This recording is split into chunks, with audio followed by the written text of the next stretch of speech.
மாமா நேற்று ஈவினிங் ஃபுல்லாக மாங்குன்னு இந்த தண்ணி டேங்கை க்ளீன் பண்ணி நல்லா காய வைக்கணும் அப்படின்னு சொன்னாங்க. பார்த்தா காலையில் யாவுமே இல்லாமல் எந்திரிச்சது ஃபர்ஸ்ட் அந்த தண்ணி டேங்கை தான் திறந்து விட்டேன்.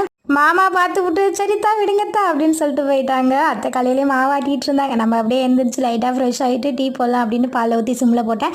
நம்ம பட்டு இப்படி வந்ததுலேருந்து காட்டியிருக்கவே மாட்டேன். தம்பி வந்து இப்போ ப்ளே பாய் ஆகிட்டாப்புல ஊர் சுற்றிக்கிட்டே தெரியுதான். எவ்வளோ வெள்ளையாக இருந்தேன் பாருங்கள், எவ்வளோ அழுக்காக இருக்கான் அப்படின்னு. செல்வா பட்டை திட்டிகிட்டே இருப்பேன். ஒரு 4-5 நாள் வீட்டுக்கே வரலையா, அவனே ரொம்ப மிஸ் பண்ணிட்டான். இன்றைக்கி அவன் வீட்டுக்கு வந்ததுக்கப்புறம் தான் எல்லாருக்குமே ஒரு மாதிரி ஹாப்பியாக இருந்தது. ஏன்னா நம்ம வீட்டில் ஒரு ஆள் இல்லை அவன். இன்றைக்கி அத்தையோட அத்தை பணியாரம் தான் ஸ்பெஷல் அதிரசம் மாதிரி வந்தது. இப்போ டேஸ்ட்டு வேறு லெவலில் இருந்தது. எல்லோரும் ரெசிபி கேட்பீங்க, பட் வந்து அத்தை எனக்காக செஞ்சு கொடுக்கணும் அப்படின்னு நான் இல்லாத டைமில் எல்லாமே முடிச்சிடுறாங்களா. நான் வந்து பார்க்கும்போது எல்லாம் ரெடியாக இருக்குது. பட் வந்து அடுத்த டைம் செய்யும்போது கண்டிப்பாக சொல்கிறேன் அப்படின்னு சொல்லியிருக்காங்க.